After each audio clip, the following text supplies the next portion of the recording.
Sir बहुत बहुत स्वागत है आपका जी उत्तर प्रदेश उत्तराखंड पर। जी धन्यवाद। हाँ जी। सर ये बाइक बोर्ड घोटाला है, इसको लेकर जिस तरह से अब जांच की जा रही है, जो जानकारी आप तक जी पहुंच जी पाई है सर, जिस तरह से आप देख रहे हैं, अपने आप में ये जी। बहुत बड़ा घोटाला था। अब हम्म। इसमें जिस तरह से छापेमारी की जा रही है और दिन ब दिन लगातार कई चीजें निकलकर सामने आ रही है, इस पर आपका रिएक्शन लेना चाहूंगा सबसे पहले। नहीं, ये बहुत खराब है। एक्चुअली हम लोगों की जो लालच है, लालसा है कि हम बहुत जल्दी अमीर बनना चाहते हैं, कि 60-62 हजार रुपए एक बाइक बोर्ड के लिए आप देंगे और कहेंगे साहब हमको साल भर में दुगना मिल जाएगा, 1 लाख से ऊपर मिल जाएगा। तो ये कौन सी स्कीम में कहाँ मिलता है, कौन सा प्रॉफिट है ना? 7-8% किसी बैंक से मिलेगा एफडी में, या कोई 8-10% ज्यादा एक्सपेक्ट करना बिल्कुल ही हमारी बेवकूफी है। वो हमारी लालच है कि हम अब वो गरीबों को मिडिल क्लास को फंसा लेते कि नहीं, 1-8 महीने दे करके दाना डाल देते हैं, ये दाना डाल दे कि हाँ भाई तो मिलता रहेगा। 1-2 महीने बाद जो है मतलब 80% पैसा लेके भाग जाते हैं। तो ये सब हम बेवकूफ बन जाते हैं। अब ये सब भाटी वगैरह का गैंग वगैरह उधर तो आप जानते हो, ये सब चीजें हैं। लोगों का थोड़ा बहुत पैसा दे दिया, अब कितने हजार करोड़ का घोटाला निकल रहा है। सब बाइक खरीद करके वो चलाएंगे, टैक्स वगैरह बाइक बोर्ड से इतना इनकम होगी। तो ये सब कहाँ से इतना हो सकता है? एक रीजनेबल सेंसिबल आदमी को समझना चाहिए कि ये सब फर्जी काम है, ये सब घोटाले का, इसके चक्कर में नहीं पड़ना चाहिए। पर हम पड़ जाते हैं, अच्छे पड़ जाते हैं। साइबर क्राइम है, इस तरह के क्राइम में फंस जाते हैं कि आपको इतना इनाम मिल रहा है, आपको ये नंबर बता दो, एटीएम का फलाना बता दो, ये सब। तो ये सब वही है कि हम लालच में पड़ जाते हैं। इंसान को चाहिए कि चैन से बैठा रहे। 7-8% चलता है जो बैंकों से या और किसी स्कीम से, गवर्नमेंट के तमाम बॉन्ड्स हैं, उसी में खुश हो। इससे ज्यादा जो एक्सपेक्ट करना, ये तो खुद मेहनत करके बिजनेस करो तो उसमें 10-12 पर, इससे ज्यादा बिल्कुल उम्मीद करना बेकार है। सर ये हमारा लालच है और हमारी वो है, उसका फायदा ही उठाते हैं बदमाश लोग जो होते हैं। अब आपको लेके भाग गए, अब पकड़े जाएंगे, आधा चौथा तो खा गए होंगे। जमीन जायदाद बेचो, ढूंढो, बरसों का काम है, कितने लोग मर जाएंगे। गुप्ता ये सर, सब क्या आप तमाशा मानते हैं है। कि इस कार्रवाई में क्या देरी हुई, या फिर जो खुलासे अब हो रहे हैं वो बहुत पहले हो जाने नहीं, ये चाहिए तो थे? भाई कहीं कोई ना कोई तो एफआईआर लिखाएगा ना। 19 का केस है शायद ना, लास्ट ईयर दिया गया था ईओडब्ल्यू गवर्नमेंट ने। अब एफआईआर कब लिखाई गई, और फिर इतनी ज्यादा एफआईआर है, कई जिले इन्वॉल्व है, तो वो सेंट्रलाइज होना पड़ेगा। किसी एक जिले से जांच तो हो नहीं पाएगी, क्योंकि वो इंटर डिस्ट्रिक्ट गैंग है ये सब। 7-8 जिले पश्चिम के होंगे, 8-10 जिले जो है।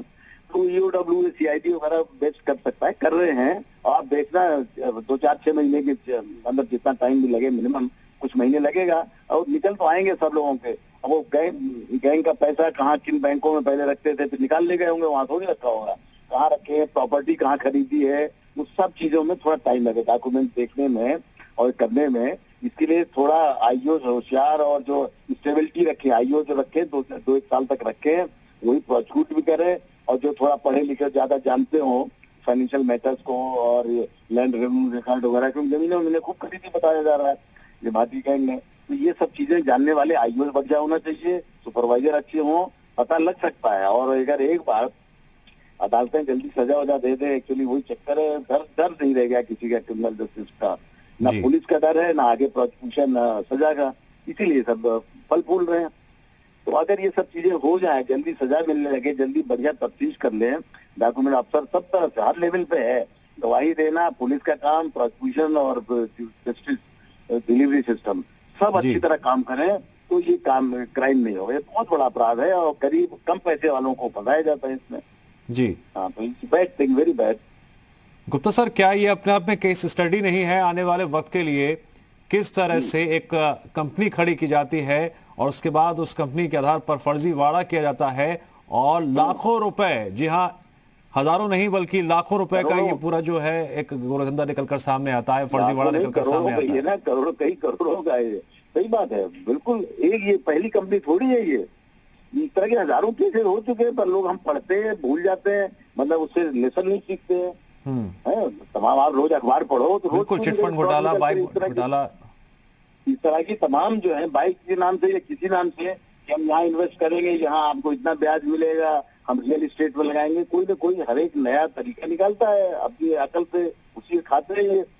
तो वो अलग अलग स्कीमें चलाते हैं, शॉर्ट सबोती की कहीं भी रिटर्न जो है, मैंने बताया ना कि आप, हम तो काफी पढ़ते हैं फाइनेंस वगैरह, 10-12% ज्यादा कहीं भी किसी स्कीम में रिटर्न आप उम्मीद नहीं कर सकते हैं। बाकी जो भी प्रॉमिस करता है वो आपको बेवकूफ बना रहा है। महीना 2 महीने तक देगा, आपको लालच और बढ़ जाएगा, आप और देते रहोगे और फंस जाओगे। अल्टीमेटली आपका 80-90% पैसा लेके भाग जाएगा कोई।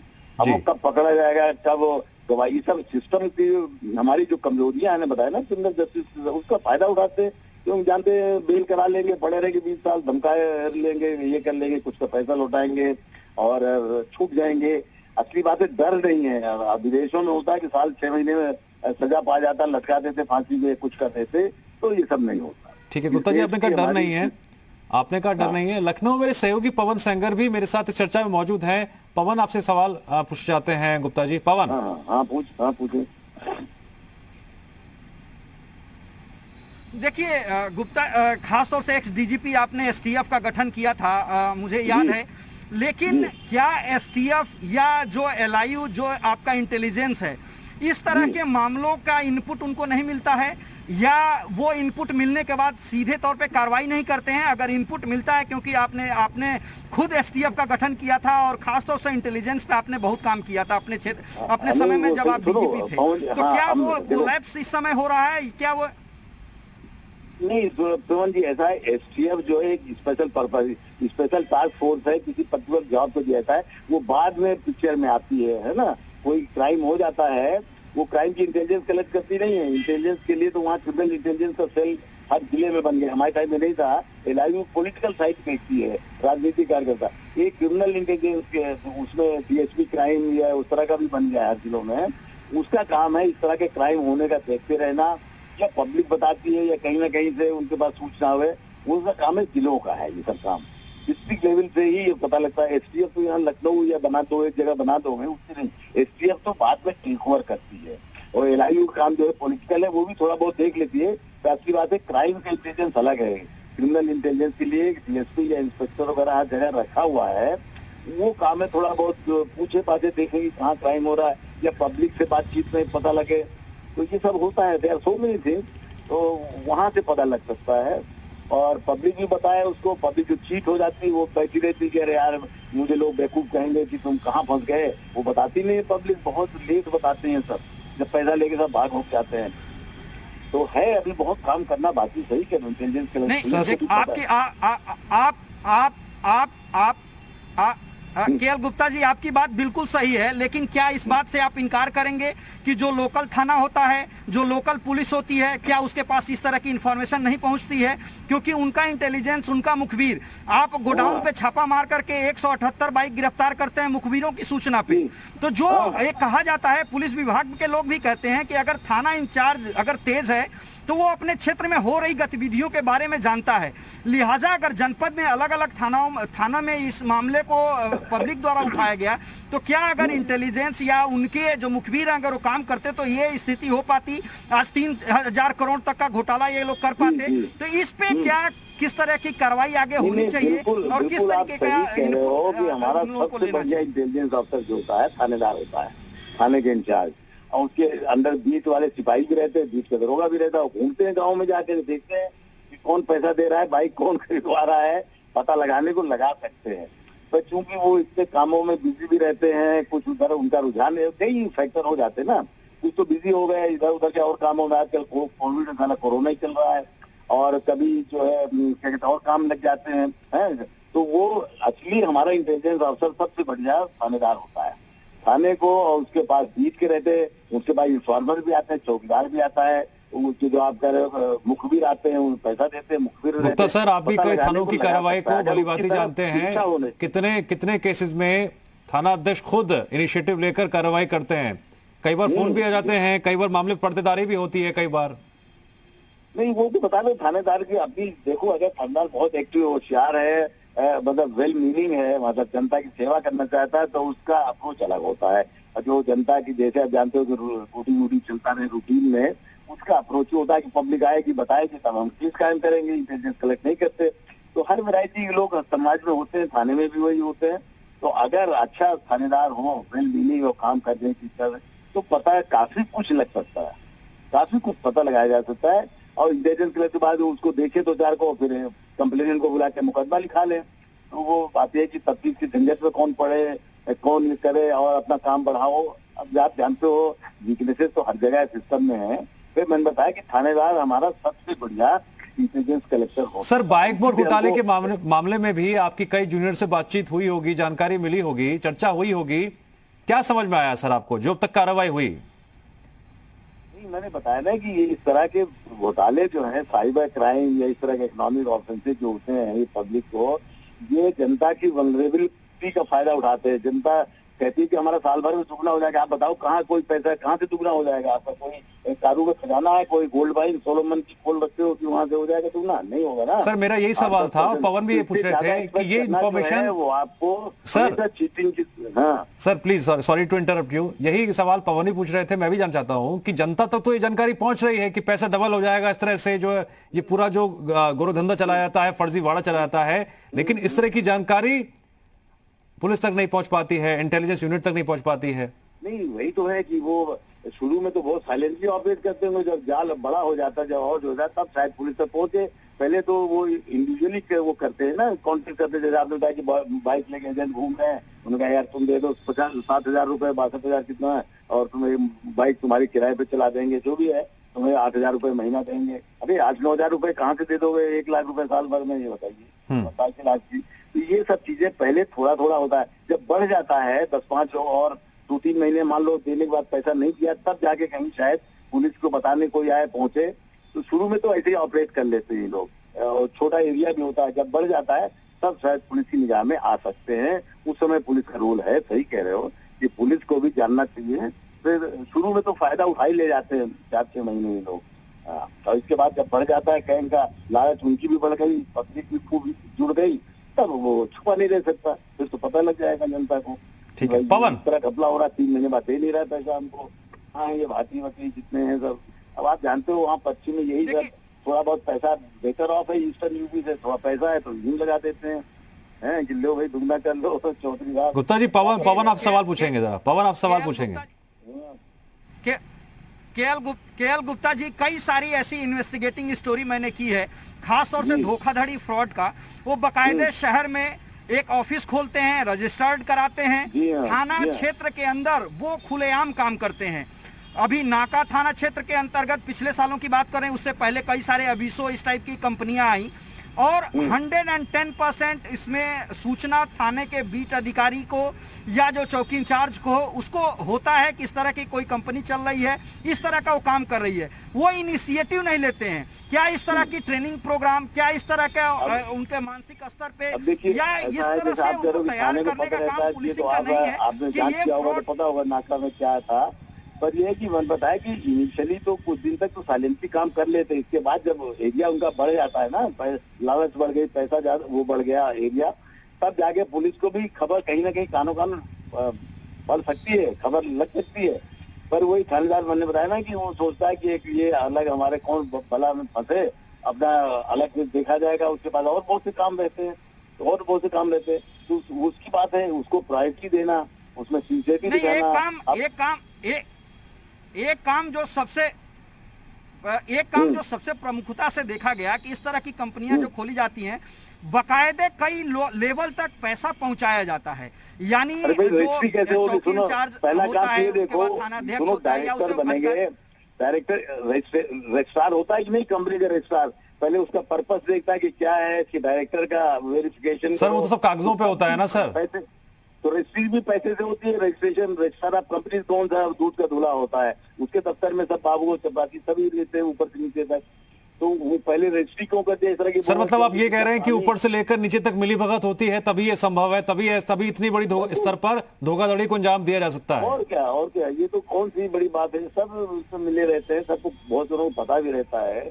और रजिस्ट्रेशन क्यों इस तरह कंपनी के, हमारा रजिस्ट्रेशन ऑफ कंपनी का ये बहुत ही मतलब लैक्स भी बहुत है। कंपनियों को रजिस्टर ही नहीं करना चाहिए जब तक आपका पर्पस न पता, कुछ दिखाओ, कुछ दिन तक सर्वे करते हैं जा करके, करना चाहिए ग्राउंड में कि भाई क्या है, ग्राउंड लेवल में तुम क्या काम कर रहे हो। रजिस्ट्री आसानी से करा लो बिना उसके कागज में। सब हजारों कंपनियां रजिस्टर्ड है और पैसा लेते, एनजीओ बना लिए, कहीं कुछ कहते, रोज तमाशा देखते हैं यार, एनजीओ बना लिए, देश से सबसे पैसा ले रहे हैं, सब घपला कर रहे हैं। तो हमारा रजिस्ट्रेशन कंपनीज का जो है, इसमें बहुत सख्ती की जरूरत है। ठीक है। हर आदमी है, एक घर में 10 कंपनी खोले हुए हैं। गुप्ता जी, इस मैटर को मैं सामने रखना चाहूंगा पवन से सवाल पूछते हुए। पवन, फिर आप सवाल पूछेंगे। पवन, एक तरफ मामला है कंपनी की रजिस्ट्री का, कई कंपनी रजिस्टर्ड होती हैं, लेकिन उसके बाद वो कंपनी कर क्या रही है ये अपने आप में एक अलग मुद्दा हो जाता है। गुप्ता जी जो बता रहे हैं उसमें भी कई अहम बातें हैं। सवाल भी मैं चाहूंगा कि आप उनसे पूछें और जाने। देखिए, कंपनी रजिस्टर हो गई, साल भर में उसको ऑडिट कराओ, ऑडिट रिपोर्ट भी दीजिए आप उनको। नहीं, रजिस्ट्रेशन कैंसिल होने का सब प्रावधान रहता है, तो कौन देखता है? तो आपने काम क्या किया, आपने साल भर में इनकम कितना प्रॉफिट लॉस दिखाओ, वो ऑडिट करा करके ऑडिट रिपोर्ट सबमिट करो, नहीं तो रजिस्ट्रेशन कैंसिल हो जाएगी। सब कौन देखता है बताइए, कौन कर रहा है? कोई तो हर जगह लक्ष्य है। देखिए हमारे समाज में दिव्यांश जो है गलत लोग उठाते हैं, फायदा उठाते हैं लोग, है ना। तो गुप्ता जी, इसी से कंसर्न ना पवन एक इंफॉर्मेशन दे रहे हैं, जरा वो भी जान लेते हैं। प्लीज आप बने रहिए हमारे साथ।